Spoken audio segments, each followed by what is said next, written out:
நீங்கள் பார்த்துக் கொண்டிருப்பது 24 நியூஸ் தமிழ். மதுரை மாவட்டம் அலங்காநல்லூர் அருகே வடுகப்பட்டி கிராமத்தில் அமைந்துள்ள ஸ்ரீதேவி பூதேவி சமேத ஸ்ரீ அழகுமலையான் திருக்கோவில் மகா கும்பாபிஷேக விழா நடைபெற்றது.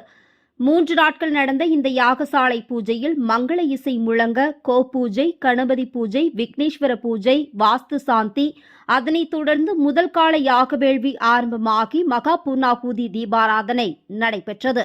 தொடர்ந்து 3 கால யாக பூஜையுடன் யாகசாலையில் இருந்து கடம் புறப்பாடாகி கோவிலை சுற்றி வந்து பின் கோபுர உச்சிக்கு கொண்டு செல்லப்பட்டு கலசங்களில் புனித நீர் ஊற்றப்பட்டு கும்பாபிஷேகம் நடைபெற்றது. அதனைத் தொடர்ந்து கருவறையில் உள்ள தெய்வங்களுக்கு புனித நீர் ஊற்றப்பட்டது.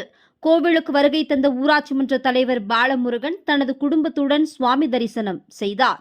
அவருக்கு கோவில் விழா கமிட்டி சார்பாக கைத்தறி ஆடை அணிவித்து வரவேற்றனர். தொடர்ந்து பக்தர்களுக்கு பூஜை மலர்களும் பிரசாதமும் அன்னதானமும் வழங்கப்பட்டது.